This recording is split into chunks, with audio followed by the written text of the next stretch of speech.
Okay. Can you hear me? Hold on, I can't even hear you. Oh, can you hear me? Now I can hear you. Okay. Okay. This is where you're from UC Health, right? Yes. And you're a nurse, and you're William Vanessi's nurse. This is literally what that lady wrote in my medical record. Hold on.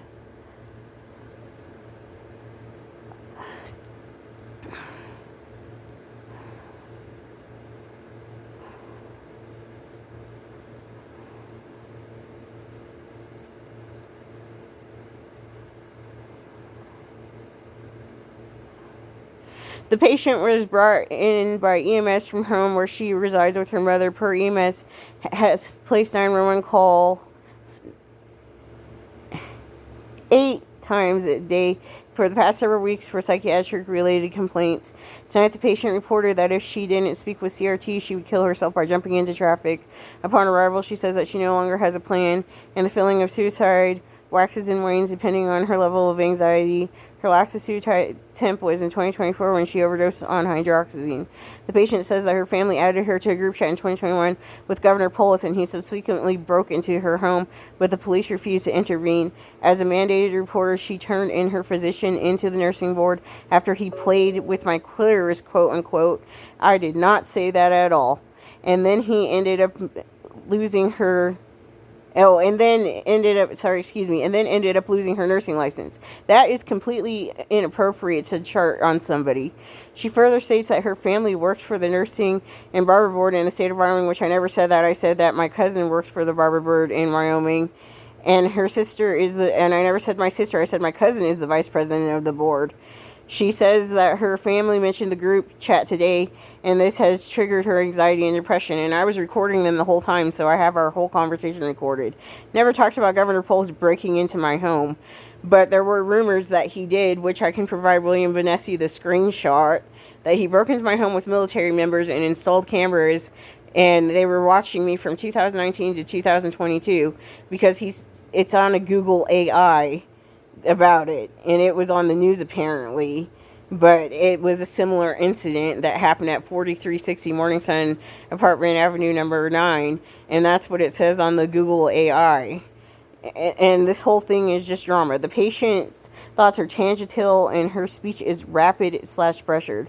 Although she denies experiencing hallucinations, she demonstrates thought blocking and has asked for the clinician to repeat questions posed to her. She was seen in the ER yesterday and diagnosed with a UTI. She was prescribed Ceftin and has since taken 2 doses. She denies dysuria or discomfort and states that her symptoms have improved.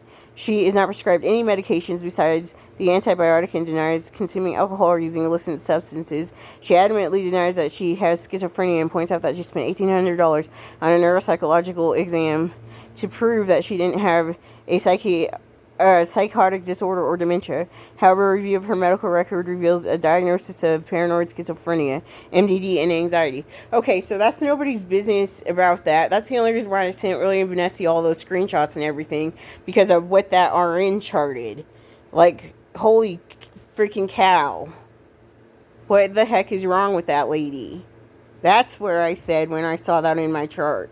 That is so embarrassing. If they want to get that detailed, I might as well just give everybody at UC Health all the actual physical evidence and screenshots and all the videos that I have then. If they want to be that petty and actually put that in my medical record, that's embarrassing.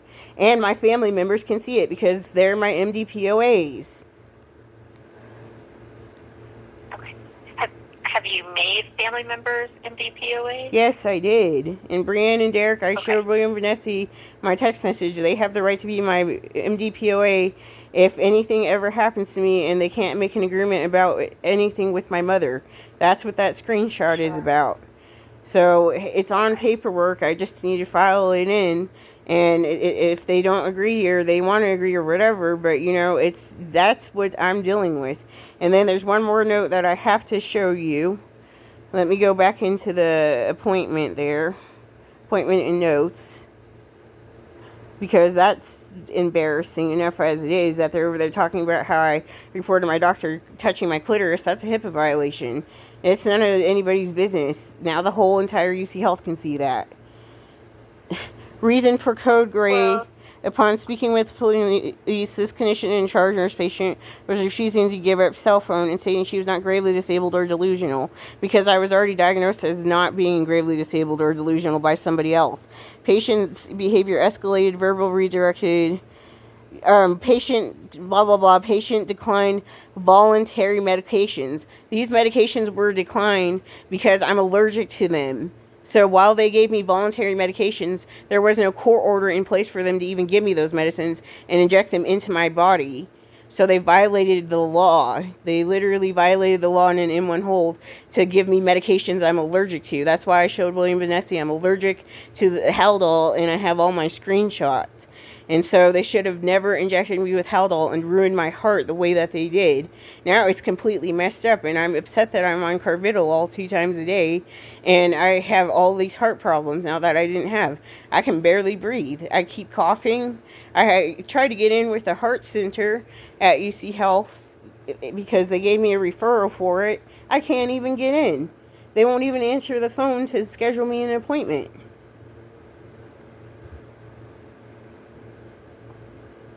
did you just try yesterday or? Yeah, I've been trying. Okay. And you have, and this is, I'm sorry, this was for cardiology? Yeah, it's for cardiology now.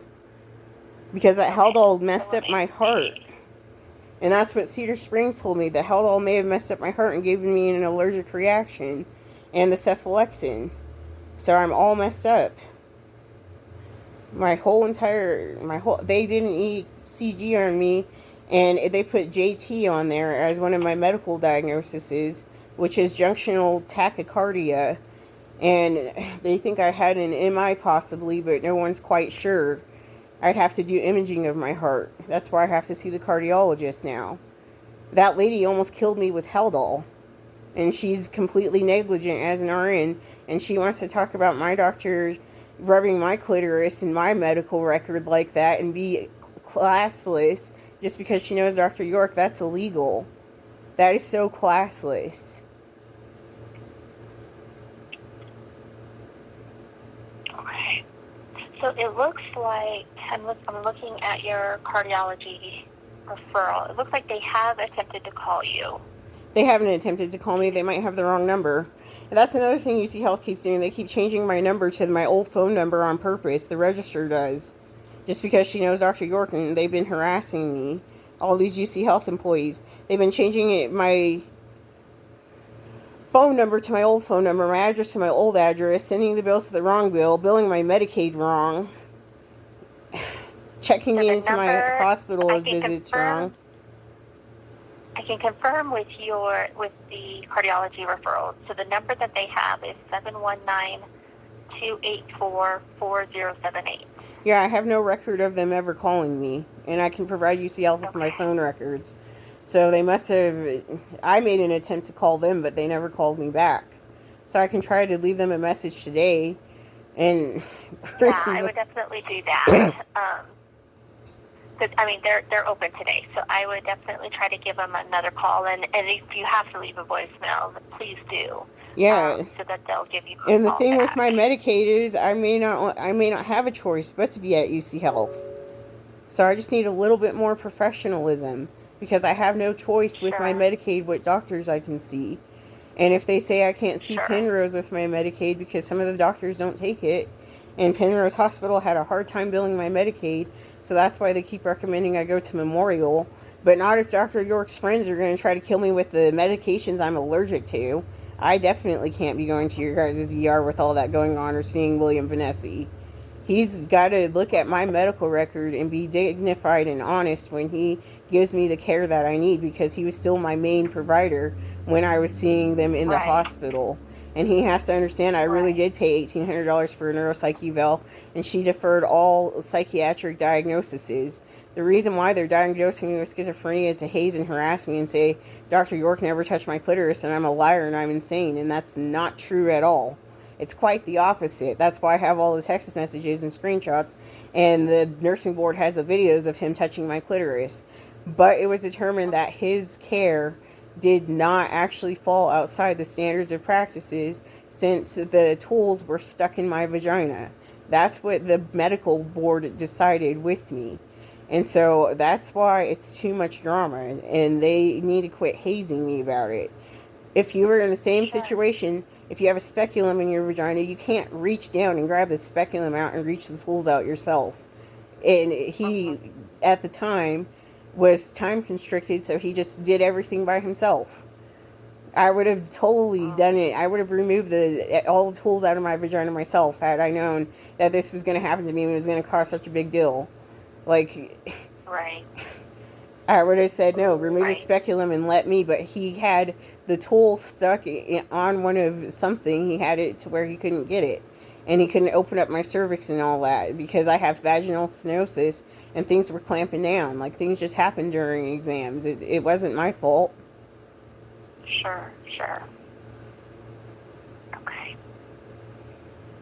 Okay, yeah, that's definitely a lot to unpack, and I'm sorry that you're going through this. But do you feel comfortable enough that if you want to harm yourself that you would let us know? Yeah, I'll have to let you guys know, but I don't want to be put on any more M1 holds and be diagnosed with schizophrenia and held down and hogtied to get allergies that I'm allergic to and have my heart go out of rhythm and kill me. That was a traumatic experience. Sure, absolutely. Okay. All right, well, definitely let us know what we can do to help you, and then, please let us know if you feel like you're not safe and that you want to harm yourself. Okay, thank you so much. Okay, you're welcome. Have a good day. You too, bye. Thanks. Bye-bye.